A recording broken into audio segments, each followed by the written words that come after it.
Good morning. Welcome to the forecast discussion for November 17th, 2013. Of course, it's Sunday, and that means football, and we have a lot of football on the way for today. We got the Jets versus the Bills. I have to admit, the Jets are a bit surprising this year. I didn't think they'd be this good. And then you got the Philadelphia Eagles facing the Redskins. Both teams are underperforming, but the Eagles are in first place. And then you have the Giants, which thus far have been very disappointing. They're at 3-6, but they're facing the Packers at home at 4:25, and that means most of you will not be leaving the home because we have plenty of great football from 1 o'clock all the way to 4 o'clock. And then my favorite team, the Kansas City Chiefs, will be facing the Broncos at 8 o'clock for an epic battle of undefeated versus one loss. Will the Kansas City Chiefs remain in first place? I think they will. But we're here to talk about the weather. And it's going to feel like it's mid-September. It's going to feel like a preview of spring. Don't be fooled. Enjoy it while it lasts, because then it's all coming crashing down. For today, look for overcast skies with a few isolated showers here and there. The main temperature influence here will be a nice southwesterly wind that's going to be developing by this afternoon, and temperatures as such warming up into the lower to mid 60s throughout much of the Philadelphia and New York City metropolitan area.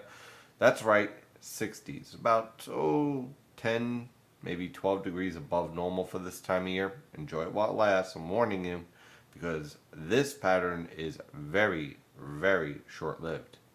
So for today, don't rule out a few showers here and there. Definitely going to be overcast, cloudy, and very warm out.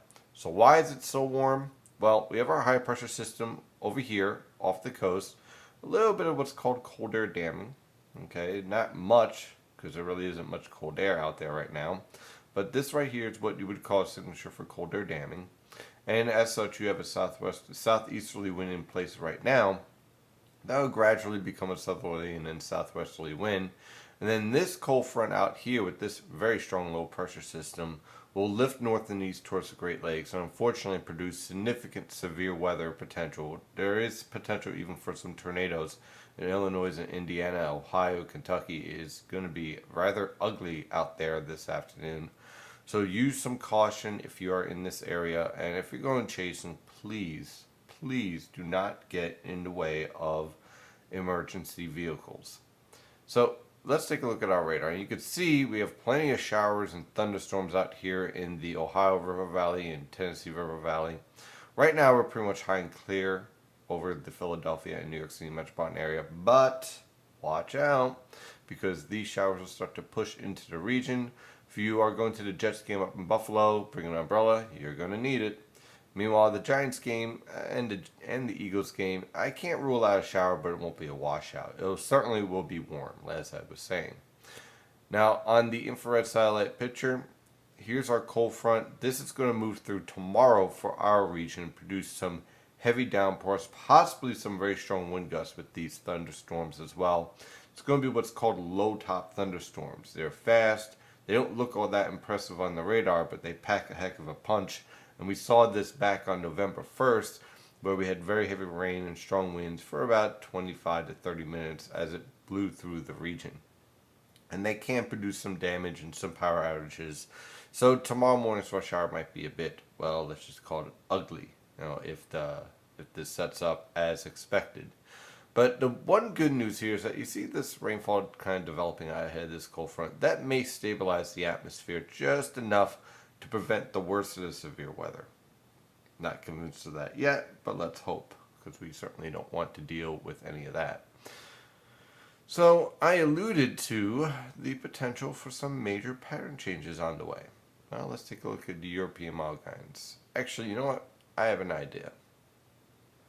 Let me show you something even more impressive. Ladies and gentlemen, I give you the Pacific Ocean. This is what's called the water vapor satellite picture. Kind of gives you a view of the 500 millibar pattern. Now, there are a couple of key points here I want you to keep an eye on. Mostly this storm and all of this convection developing out here. Now, what's happening here is twofold. One, we're seeing the subtropical jet stream getting rather active out here. And two, we're starting to see a lot of storms and high latitude blocking starting to develop over the Pacific. Now, this is a key point here. When you start to get a lot of upper level lows and a lot of, I guess you could call it storms, out here around the Aleutian Islands, and you start to get heights building in the Gulf of Alaska and over Alaska, and also over portions of Siberia here. Okay, well out here, okay, you start to develop what's called a negative EPO pattern. And what that does is that leads to a lot of high latitude blocking towards the northern Pacific, which translates to a trough in the east, which means all that cold Arctic air is sitting up here around Manitoba and up towards the Yukon territories and new territories up here in Canada, basically where it's really, really cold out.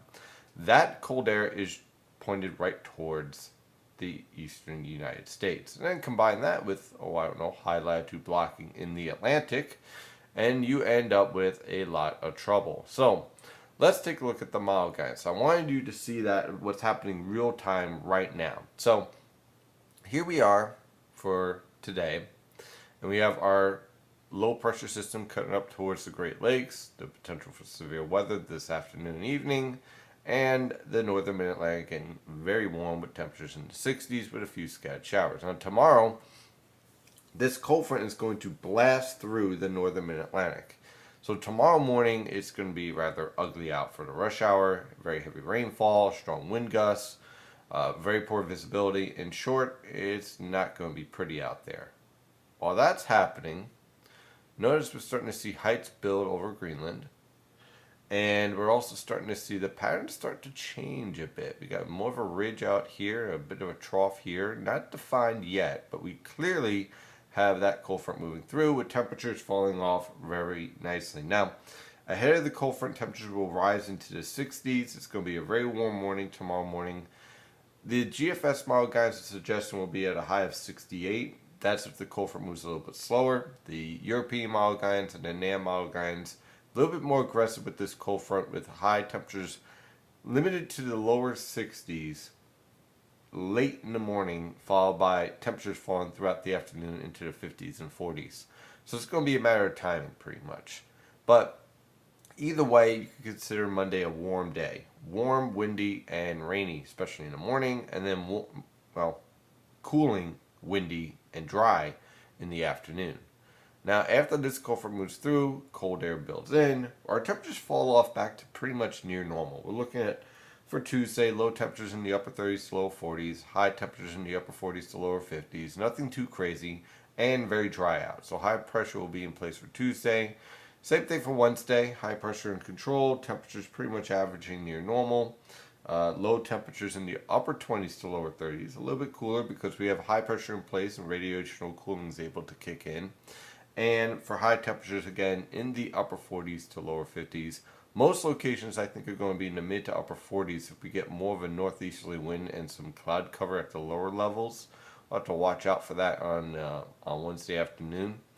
And mostly because we have this storm out here really kind of getting itself act together over here in the Canadian Maritimes. And that enhances this high pressure system over Quebec, and that drives cold air down towards the coastal plain. So there is some hint of Wednesday being a very cold day, with temperatures averaging about 5 degrees below normal. Then it gets really interesting as we head into next weekend. Now here we are on Thursday afternoon, high pressure's in control. We have temperatures basically averaging near normal, upper 20s to lower 30s again, high temperatures in the upper 40s to lower 50s. But notice how the pattern's starting to change here. We have one strong upper level low over the Canadian Maritimes. We have an interesting disturbance here in the southwest. And we have our polar vortex, or at least a part of it, splitting off and dropping into southern Canada. Hello, negative Arctic oscillation. We've been waiting for it. Here it comes.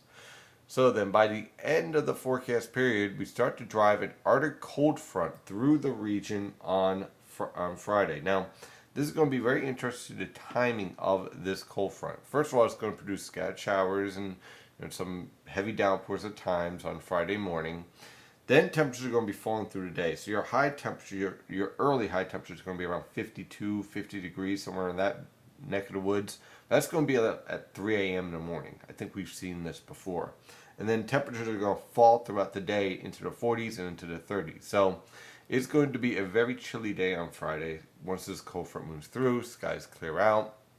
And then I'm going to keep an eye on Saturday. There's going to be a disturbance, much like what we saw yesterday. It didn't look all that impressive, but it was able to produce some heavy downpours here and there. Saturday is going to be a very interesting day to watch. First of all, I think the GFS model guidance has this completely wrong. It's way too warm with temperatures in the 50s. Leaning on the European model guidance here, where temperatures are most likely going to be in the mid to upper 30s away from the coast, upper 30s to lower 40s along the coast for highs. And that means your morning temperatures are going to be around freezing throughout much of the region. And we're going to have a disturbance moving through week one, but still one that's going to keep an eye on because it could produce some light snow and some accumulating light snow at that. So it's something to keep an eye on Saturday. And then it gets really interesting. Kind of jump ahead towards the Thanksgiving weekend here. By the time we get into Sunday of next week, it is chilly, it is cold, it is temperatures struggling in the upper 30s to lower 40s for highs. We're talking about upper teens to lower 20s over the interior and mid to upper 20s along the coast for lows. It's going to be pretty chilly out, and it's going to be very windy out. Now, that little disturbance that moved through on Saturday blows up into the Canadian Maritimes. We have what's called a lot of high latitude blocking up here in Greenland.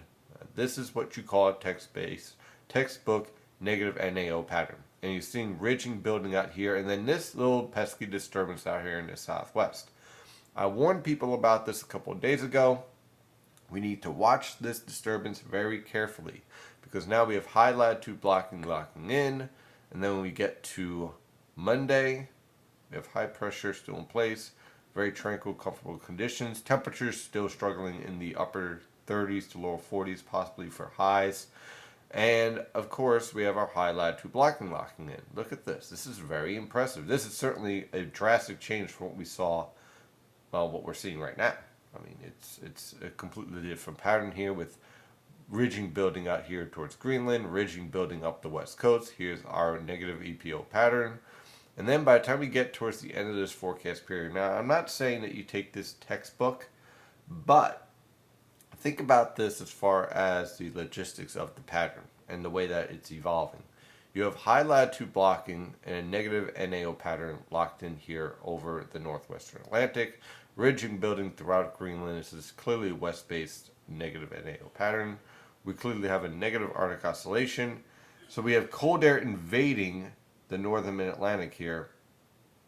And we have this disturbance setting up in the southeast and around the Tennessee River Valley. And you can already see on the surface panel here our Arctic cold front moving through. Here's our high pressure system nosing in from the Great Lakes, pushing that cold front through. And we have this disturbance here. This disturbance has nowhere to go but towards the east coast and up the coast. And when does that happen? Thanksgiving. I know. I'm not saying that's 100%, but it's something we have to keep an eye on because this is one of the busiest travel days of the year. And you also have crazy people who actually go to stores at 6 p.m. waiting for a cheap piece of garbage that they normally wouldn't buy. So you have that combination of crazy people and people who have eaten way too much on Thanksgiving, and you have a lot of cold air just off on the wings, ready to drop through the coast, and we have a storm developing over the southeast. This is making for a very interesting Thanksgiving, at least for me. So it looks like while most people are off, I probably will be working through the day, keeping an eye on this storm on Thanksgiving while watching football and eating a turkey leg. Looks like it's going to be an interesting couple of days for me. Well, that is your forecast discussion for today. I hope you enjoyed it. Thank you again for being a member, or at least visiting NYNJPA Weather. You can follow the latest weather information at nynjpaweather.com and NYNJPA Weather on Twitter, Facebook, Google+, LinkedIn, and probably a few other places that I didn't remember. Well, that is your forecast for today. Thank you again, and as always, stay safe out there.